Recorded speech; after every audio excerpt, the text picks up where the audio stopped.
솔개가 나는 모습은 마치 아이들이 띄우는 연처럼 자유롭다. 바람을 타고 별로 힘들이지 않고 자유자재로 하늘을 나는 솔개. 이런 솔개의 모습은 70년대만 해도 우리 하늘 어디에서나 일상적으로 볼 수 있었다.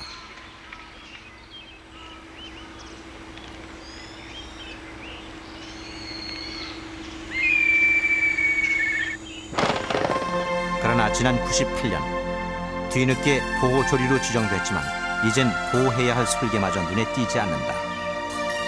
그 많던 솔개들은 모두 어디로 갔을까?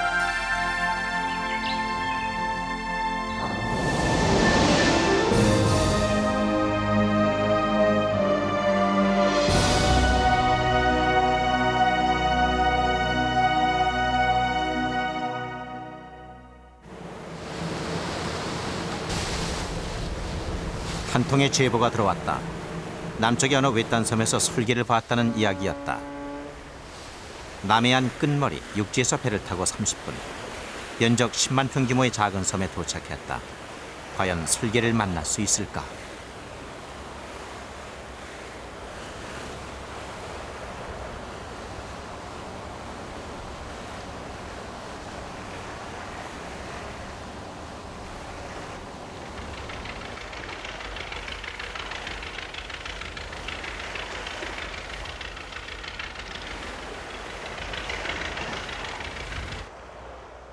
먼 바다로 향해 있는 해안은 바위 절벽으로 둘러져 있고 섬 윗부분에 우거진 소나무 숲이 먼저 눈에 띈다.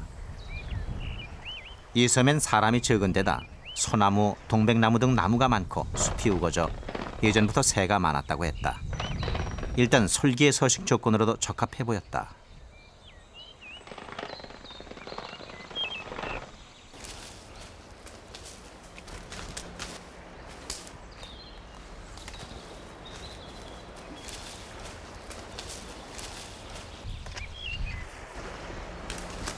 둥지는 저쪽이요.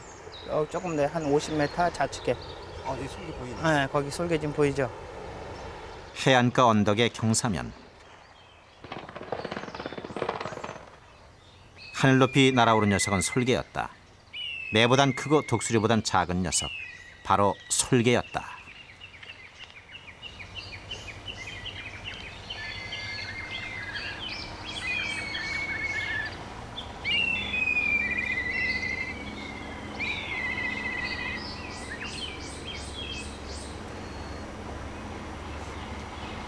외부 침입자들을 눈치챈 솔개들은 계속 하늘을 빙빙 돌며 요란한 울음소리를 냈다.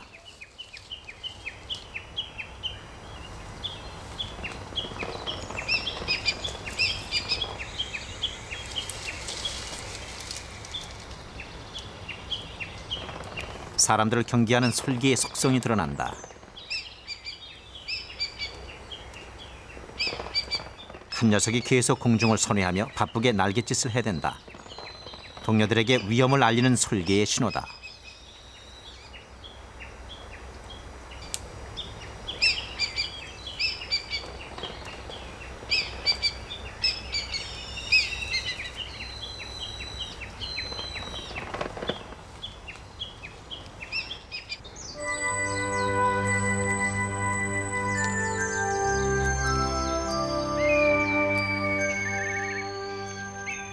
한 녀석이 발에 지푸라기를 매달고 멀리서 나타났다. 먹이를 갖고 나타난 것은 순놈이었다. 녀석은 먹이를 먹지 않고 나무에 앉아 뭔가를 기다린다.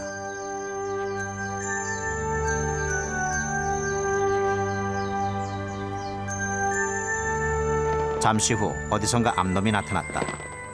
그리고는 먹이를 빼앗듯 채갔지만 순놈은 가만히 앉아 별 저항이 없다. 솔개의 구애 방법이었다. 솔개는 그렇게 먹이로 상대방을 유혹해 구애를 한다.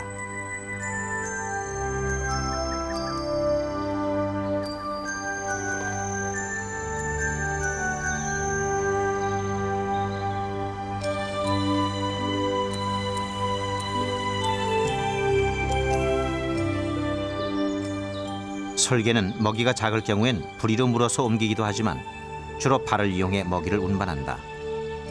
그런데 녀석들은 하늘을 날면서도 아주 능숙하게 먹이를 먹어치웠다.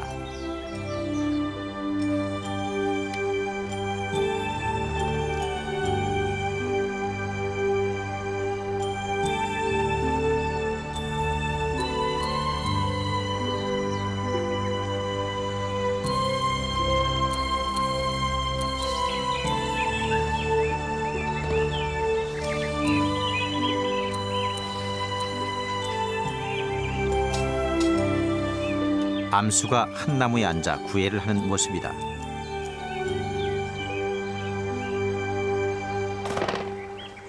대부분의 맹금류가 그렇듯이 솔개 역시 암놈이 순놈보다 덩치가 좀 크다.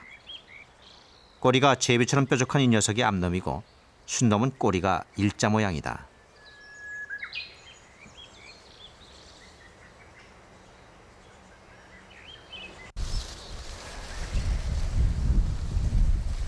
그렇다면 둥지는 어디에 있을까?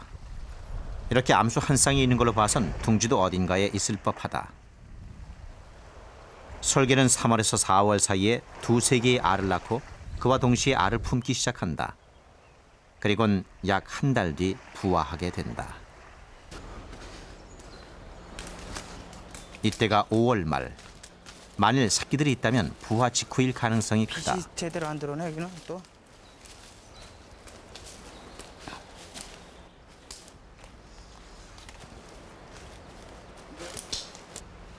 여기 있다, 여기 있다, 여기 있다. 이야.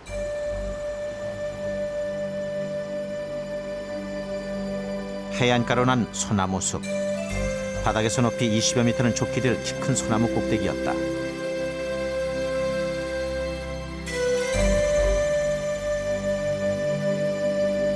사람의 손을 타지 않는 곳에 나뭇가지에 비닐이며 녹근, 종이까지 물어다 얼기설기 지은 것이었다.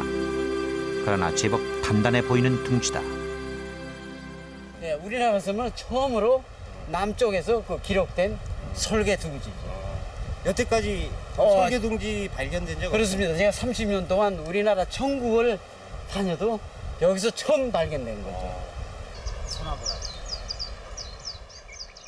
새끼들은 있을까? 그러나 며칠 지켜봐도 솔개들은 둥지에 드나들지 않았다.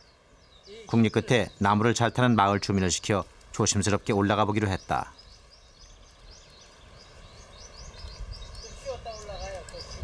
이쪽 반대 방향으로 올라가. 솔개 둥지는 실제로는 아래서 보던 것보다 훨씬 컸다. 썩은 거 조심해요. 썩은 거. 보여요? 직경 1m가 넘어 보이는 원반형으로 보통의 새 둥지들이 오목한 것과는 달리 평평한 접시 모양이었다. 그러나 새끼는 보이지 않았다. 벌써 둥지를 떠난 뒤였다.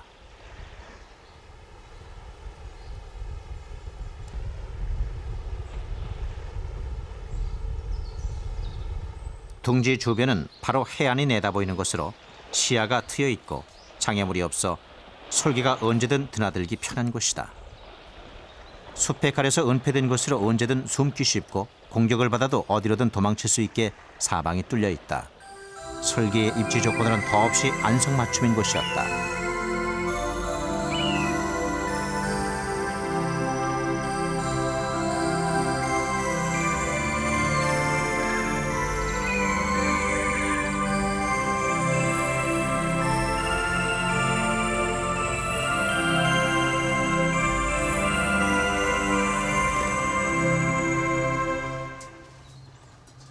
솔개는 알에서 부화된 지 50일에서 55일이면 어미의 보호 아래 둥지를 떠난다.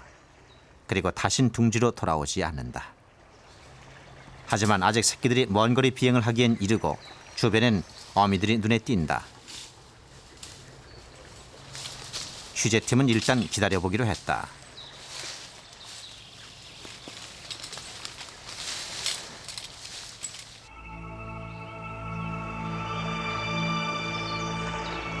둥지를 떠난 새끼는 그 후 20일에서 25일 동안은 대부분 어미의 세력권 내에서 생활한다.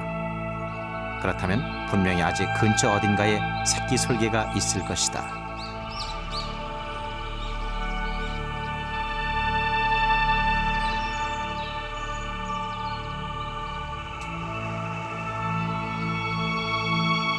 솔개는 전망 좋은 나무에 앉아 휴식을 즐긴다. 그러나 늘 주변 경계를 늦추지 않는다. 녀석들은 항상 취재 틈으로부터 50여 미터 정도의 거리를 유지했다. 조금이라도 취재팀과의 거리가 좁혀지면 그만큼 다시 물러나곤 했다.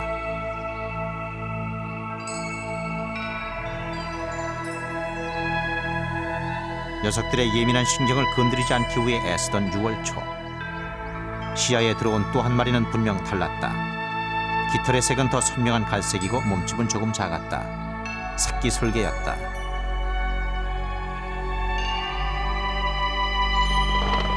또 한 마리의 새끼 솔개. 그렇게 어미 2마리와 새끼 2마리.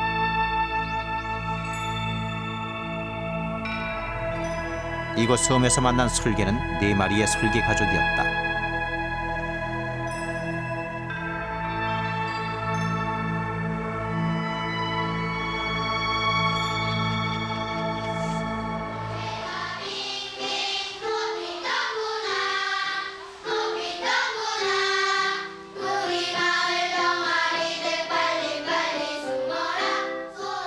요즘 솔개를 본 아이들은 하나도 없었다. 그러나 노래는 그대로였다. 초등학교 음악교과서에 등장할 정도로 솔개는 우리에게 예전부터 친숙한 새였다.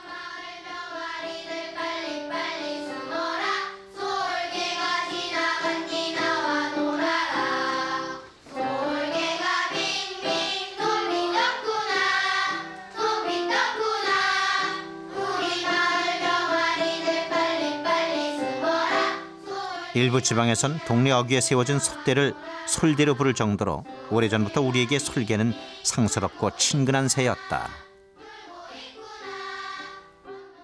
우리 어렸을 때는 그 소리개가 마을을 이렇게 빙빙 돌고 이제 있어요. 그러면 우리 아이들이 소리개 떴다 평화라 숨어라, 머리칼 보인다 꼭꼭 숨어라, 이래서 그 병아리를 소리개가 채가니까 그런 노래를 불렀고, 또 이제 아이들이 이제 이가 빠이잖아요. 그러면 그 이제 소리가 채간다고, 그러니까 아이들은 입을 다물고 있어라, 이러한 것을 보게 되면은 그 소리개라고 하는 것이 그 마을의 생활하고 밀접히 관련되어 있었다라고 하는 것을 생각할 수가 이제 있죠.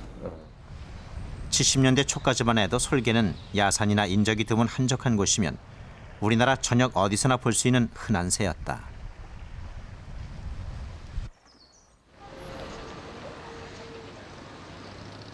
뿐만 아니라 서울 도심에서도 솔개를 흔히 볼 수 있었다. 도심에 솔개떼가 산다는 사실이 외국에까지 알려지면서 60년대 말엔 외국 학자들이 생태 연구를 하러 오기도 했다.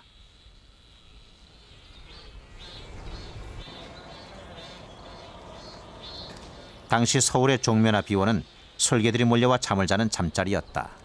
마리수로 해서는 아무래도 한 수백 마리, 확실히 세워지는 못했지만 그런 정도가 저녁 때 어두컴컴할 것 같으면은 저쪽 그저 동남쪽, 그러니까 뚝섬 송파 그 방면입니다.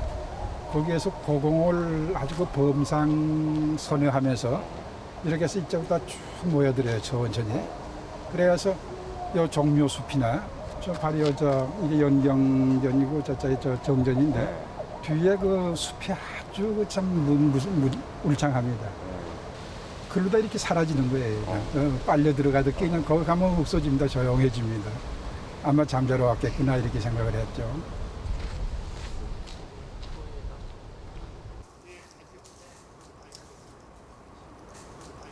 당시만 해도 종묘나 비원엔 숲이 잘 보존돼 있었고 일반인 출입이 허용되지 않아 인적이 드물었다.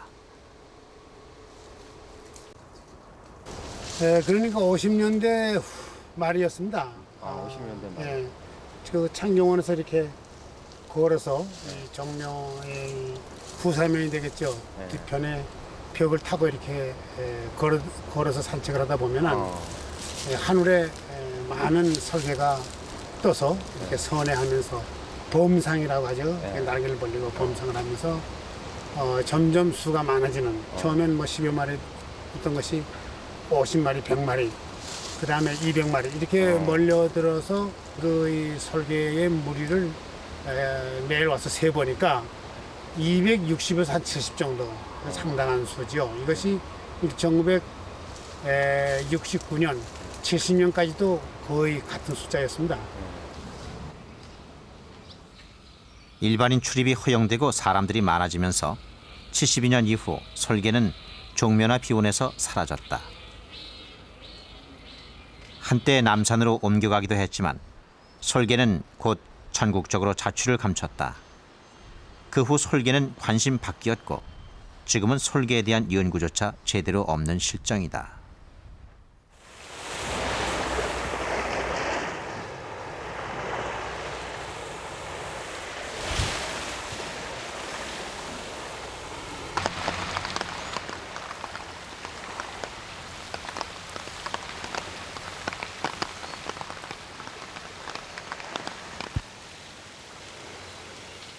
올해는 이곳 섬에도 비가 많이 내렸다.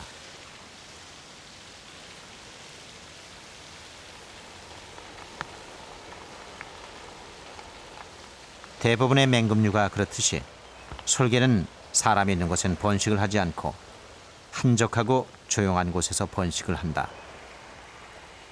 그만큼 솔개에게 인간은 두려운 존재인 것이다.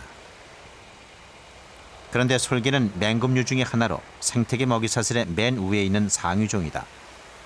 먹이사슬 아랫단계의 하위 생물들의 수를 조절해주는 역할을 한다.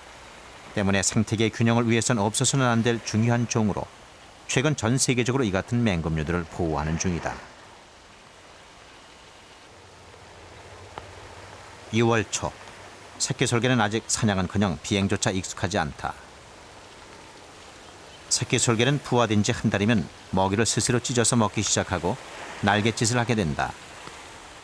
2달이 지나면 둥지를 떠난다. 아직은 모든 먹이를 어미에게 의존해야 한다.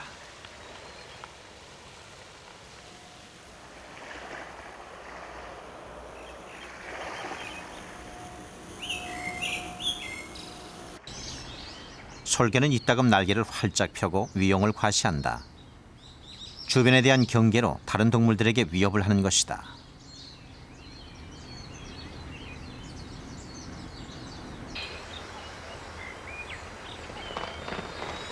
이즈음, 어미 솔개는 하루 평균 서너 번씩 새끼 솔개에게 먹이를 날라다 주었다. 이전까지는 암수가 함께 먹이를 구해다 주지만 둥지를 떠난 이후엔 주로 수컷이 새끼들에게 먹이를 공급해준다. 어미가 먹이를 물고 오면 부근에 숨어있던 새끼가 나타난다.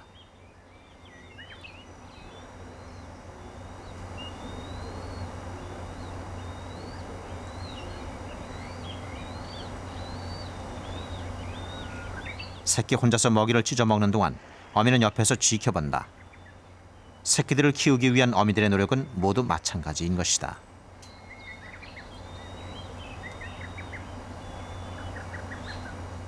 부화율도 50-60%로 낮지만 부화된 새끼가 모두 살아남는 것은 아니다. 아직 전혀 사냥 능력이 없는 어린 새끼 솔개가 지금부터 무사히 자랄 수 있을지는 전적으로 어미의 먹이 사냥 능력과 주변의 먹이량에 달려있다. 먹이가 부족하게 되면 결국 새끼 솔개는 그대로 굶어 죽게 된다. 아직 새끼 솔개는 어미가 가져온 작은 물고기 한 마리를 먹는 데만도 30분 이상 걸린다.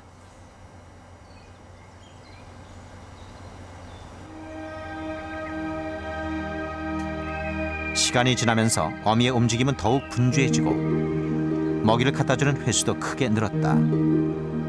새끼들이 성장하면서 더욱 많은 먹이가 필요하기 때문이다.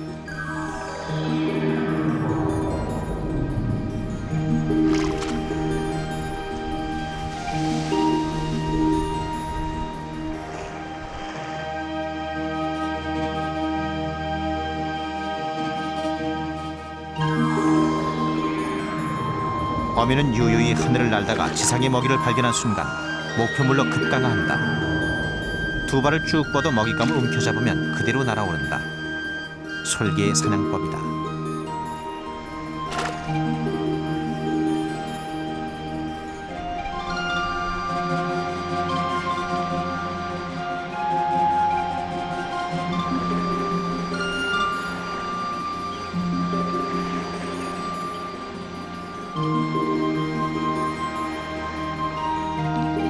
먹이는 공중에서 먹기도 하고 나뭇가지나 땅에 내려앉아 쪼아 먹기도 한다.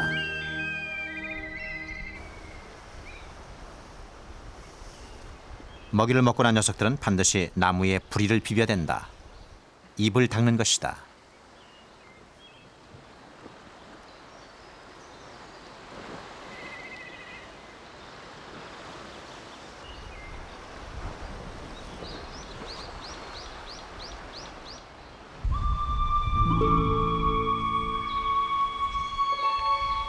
솔개는 상승 기류를 타고 별로 힘들이지 않고 하늘을 난다.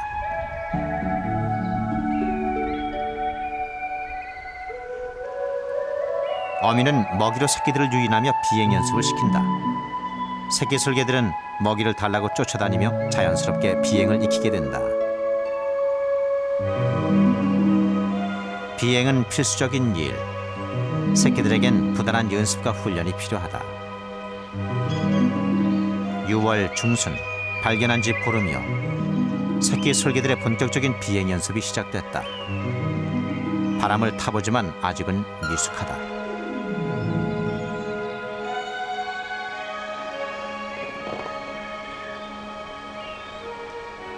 형제 간에도 차이가 난다. 한 녀석은 성장이 빠른 편으로 제법 모양을 갖춰 날지만 또 한 녀석은 그에 비해 늘 처지고 느린 편이다. 아직 비행도 서툴기만 해서 사고도 적지 않다.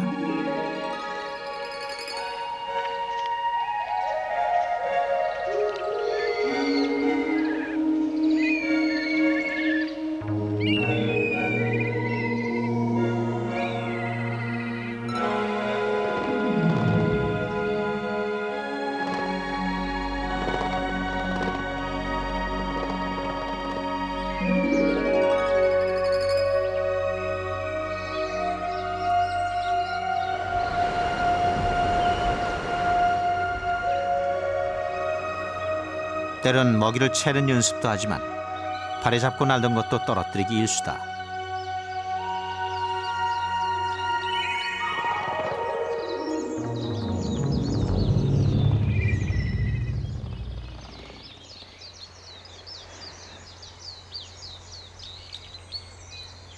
어미가 가져다 준 먹이를 옮겨봤다가 귀중한 먹잇감을 떨어뜨리는 일도 잦다.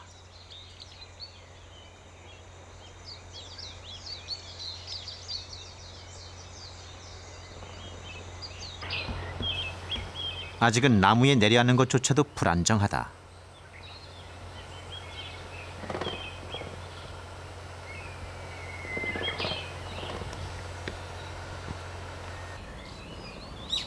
자라면서 먹이 다툼도 심해진다. 성장이 빠른 녀석은 그보다 더딘 녀석에게 어미가 가져다 준 먹이를 빼앗곤 한다.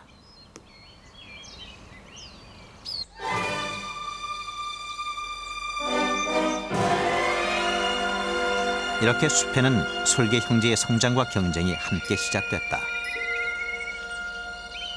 이제 새끼 솔개들은 스스로 먹이를 구할 수 있을 때까진 어미 주변에서 사냥하는 방법은 물론 기본적인 생존법을 익혀야 한다.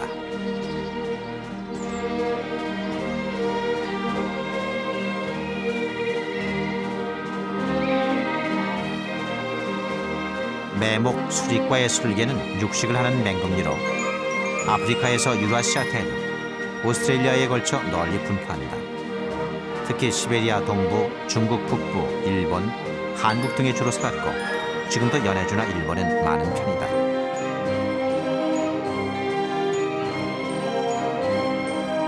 그러나 우리나라에 1년 내내 머물며 새끼를 낳고 대를 이어 사는 텃세인 솔개는 이제 한반도에선 거의 사라졌다.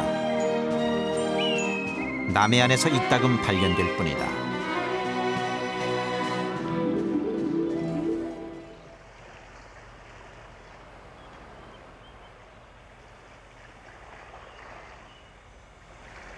그것도 간혹 한두 마리씩 발견되는 정도로 이젠 우리나라에서 솔개의 집단 서식은 사실상 명맥이 끊긴 상태다.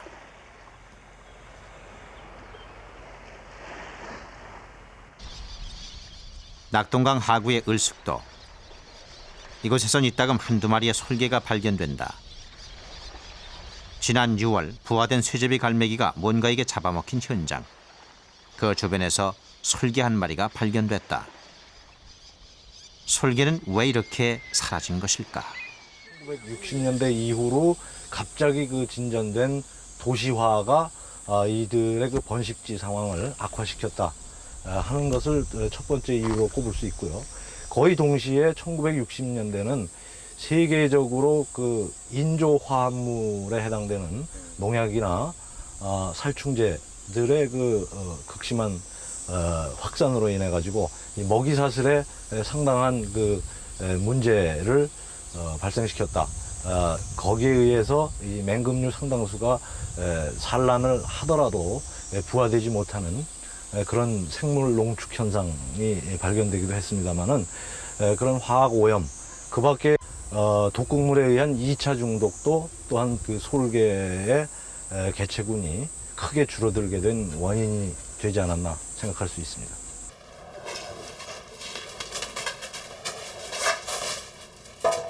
최근 들어서는 무엇보다 먹이 조건이 나빠진 것이 솔개가 사라진 치명적인 이유다.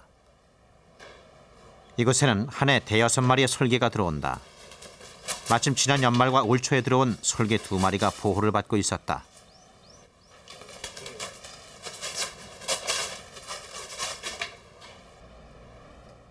(3년에서 5년생인) 이 2마리의 솔개도 을식도 주변에 굶어 쓰러진 것을 주민들이 발견해 가져온 것이다.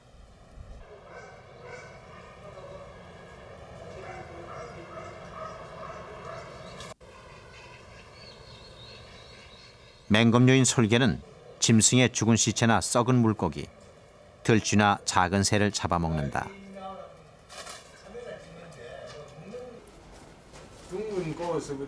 그러나 이제 도시에선 그런 먹잇감을 구할 수 없게 됐고 솔개는 인간이 보호해줘야 할 정도로 위기에 처한 것이다.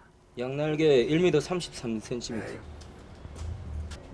맹금류와 경쟁을 하게 되면 솔개는 먹이를 구하는 능력에 있어서는 훨씬 떨어집니다. 그래서 전혀 먹이가 없다기보다도 그들과의 경쟁에서 옛날에는 먹이가 많으니까 그런 대로 내륙 지방에서도 서식할 수 있었는데 지금 먹이가 부족한 이런 상황에서는 다른 맹금류와의 경쟁에서 도저히 배겨내지 못하고 그나마 다른 맹금류 분포가 비교적 적고 먹이가 많은 해안 지방으로 쫓겨나지 않았나 그런 생각이 듭니다. 솔개는 이렇게 사람들에게 밀려나고 먹이 부족에 시달려 급격히 사라진 것이었다.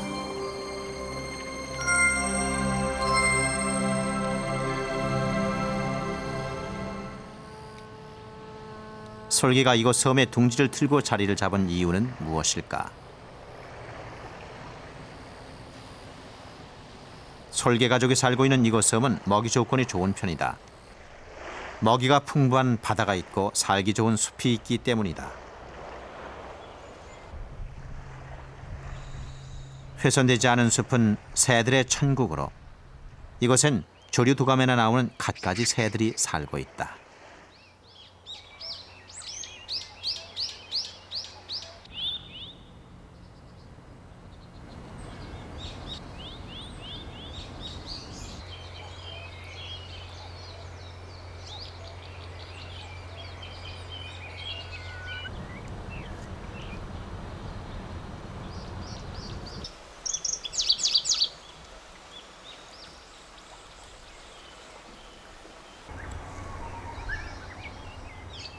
그만큼 자연에 가까운 좋은 환경이란 증거다.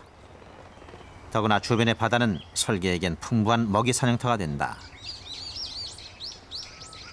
그러나 먹이를 구하는 것은 쉽지만은 않다. 늘 경쟁이 따르기 마련이다. 솔개는 까치와 때때로 싸우기도 하지만 때론 같은 물통에 물을 먹으며 사이좋게 지내기도 한다. 그렇게 이곳엔 살아있는 모든 생명들의 경쟁과 공존이 함께한다.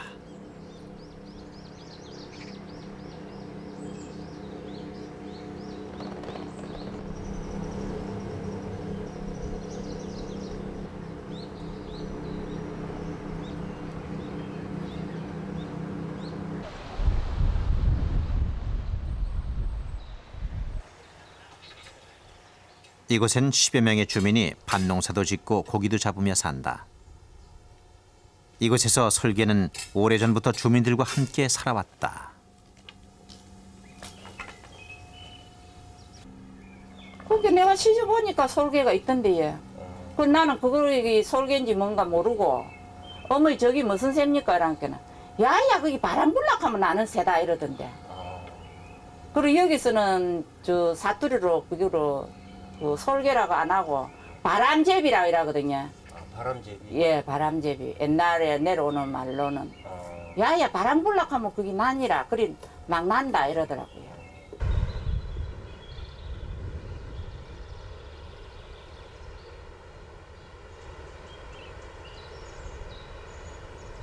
때론 솔개가 사람들에게 짓궂은 장난을 할 만큼 이곳 주민들과 솔개는 가깝다.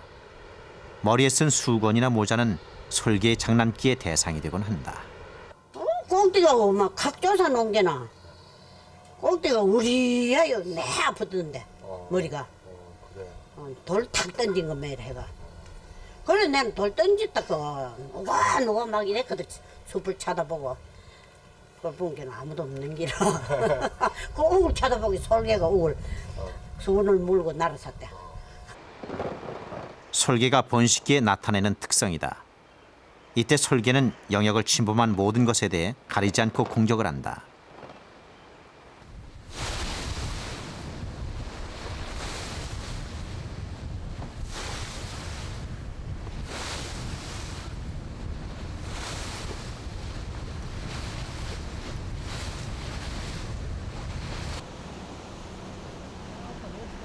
(6월) 말 어부들의 자리돔 잡기가 한창이다.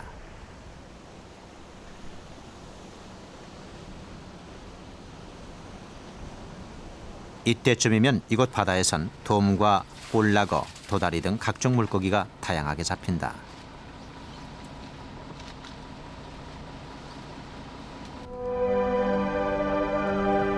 어부들의 고기잡이가 한창일 때면 배 주위로 주변에 갈매기 떼가 몰려든다.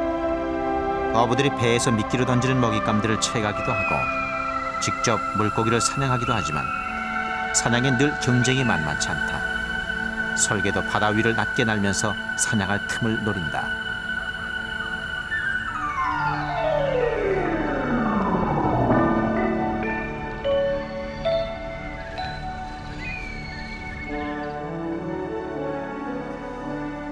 지금까지 솔개는 죽은 것들을 주로 먹는 것으로 알려져 왔다. 특히 바닷가 주변 갯바위나 바닷물 위로 떠오른 죽은 물고기를 주로 먹어 솔개는 바다의 청소부라는 별명을 갖고 있다.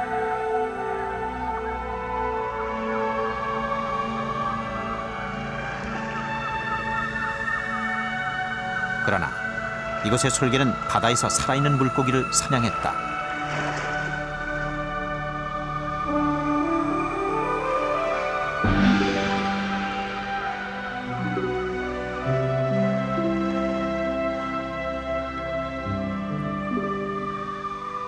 먹이 사냥에 성공한 솔개는 그 자리에서 곧바로 먹잇감의 아가미를 물어뜯는다.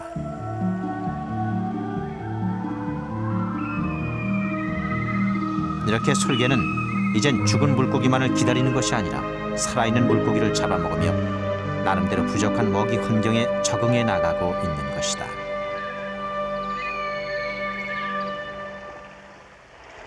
그러나 최근 이것을 찾는 낚시꾼들이 부쩍 늘었다.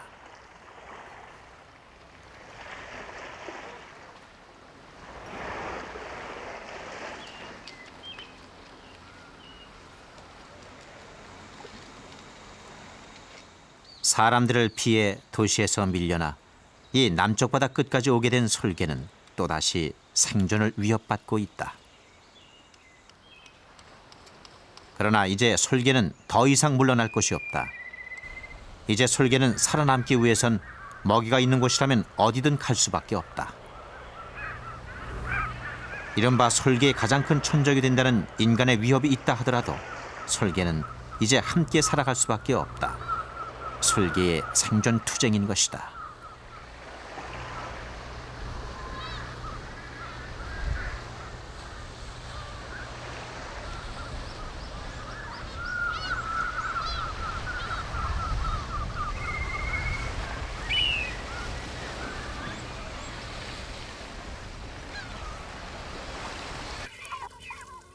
솔개의 활동 영역은 멀리 반경 10km에 달한다. 그러나 지난 1월 생긴 닭농장 근처엔 접근할 수가 없다. 솔개가 이쪽으로 안 오지 아예. 솔개가 우리 집 못당해 그게. 저기서 솔개가 이제 가만히 가서 한 서너 마리 가만히 쫓으면은 솔개가 막 도망을 가는 기라요. 그렇다면 여기까지 오는 건 못 봤어. 옛날에 어렸을 때 많이 갔지 솔개가.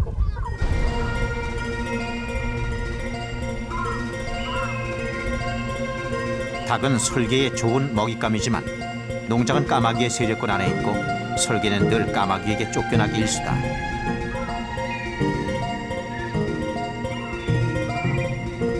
반대로 솔개의 영역에 까마귀가 들어오면 까마귀는 솔개의 공격으로 쫓겨나게 된다. 때문에 이곳에서는 하루에도 몇 번씩 솔개와 까마귀가 서로 영역 다툼을 한다.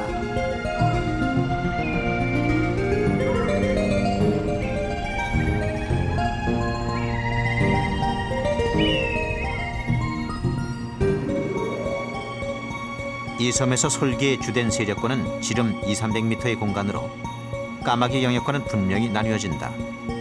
하지만 솔개의 영역은 늘 또 다른 공격의 대상이 된다.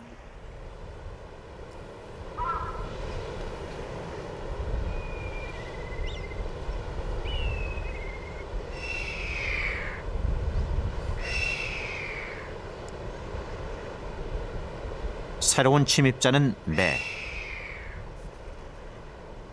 매는 솔개보다 조금 작지만 시속 200km가 넘는 속력으로 급강하한다. 하지만 솔개의 세력권에선 매도 어쩔 수 없는 모양이다. 결국 매는 쫓겨났다. 영역권을 지키기 위한 격렬한 싸움을 한바탕 벌인 후 교미를 하는 솔개의 모습이 발견됐다. 번식기가 아닐 때도 솔개는 교미 행동을 보였다. 자기가 가장으로서 순놈으로서의 그 암놈에게 보여줄 수 있는 믿음을 마자머니 신뢰를 줄 수 있는 그런 의미에서의 교미도 되겠고, 또 다른 한편으로는 많은 다른 순놈들이 거기에 침입을 해서 들어오는 그것을 막을 수 있는 그런 하나의 전제가 되는 자기의 가장으로서의 시위가 되겠고, 그런 의미에서의 교미를 계속 많이 하게. 교미가 끝난 수컷은 하늘 높이 날았다. 다른 개체에게 자신을 과시하고 세력권을 지키기 위한 비행이다.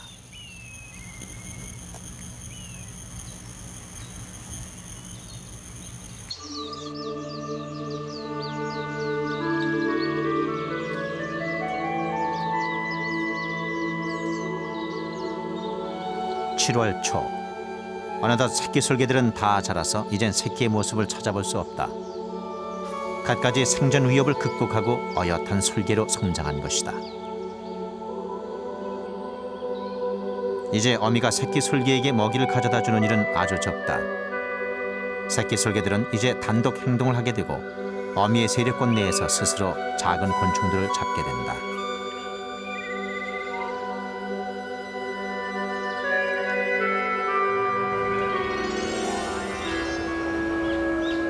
부화한 지 석 달, 둥지를 떠난 지 한 달. 새끼 솔개들의 아름다운 비행이다.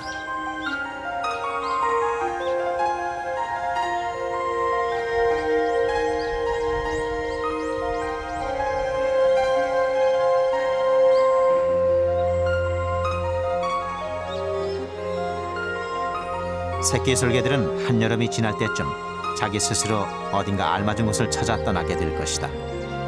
그리고 다시 짝을 찾아 번식을 하기까지는 3년 정도가 걸리게 된다.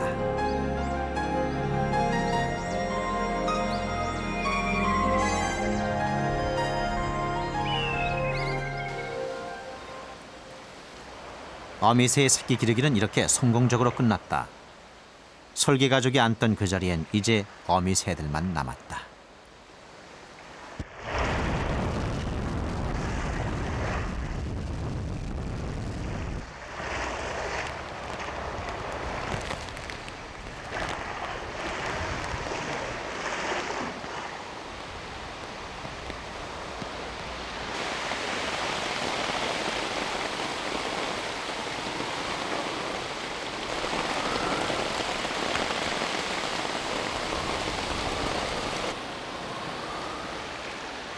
(8월의) 태풍과 폭우.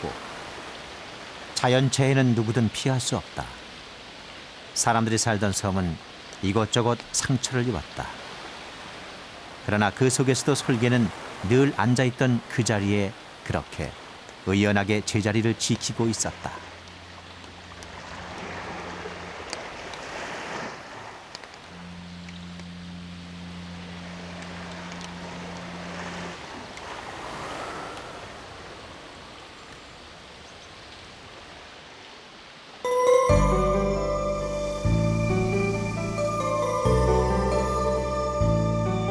태풍이 지나고 다시 찾아갔을 때 설계가 있던 숲은 비어 있었다. 늘 앉아있던 그 자리, 항상 오가던 그 숲. 어디에도 설계 가족은 없었다. 해안으로 밀려난 설계. 섬에서 만난 설계는 우리가 잃어버릴 뻔했던 또 하나의 이웃이자 가족이다. 내년 봄, 설계들은 이 둥지로 다시 돌아올까? 이젠 그 기대만이 희망으로 남는다.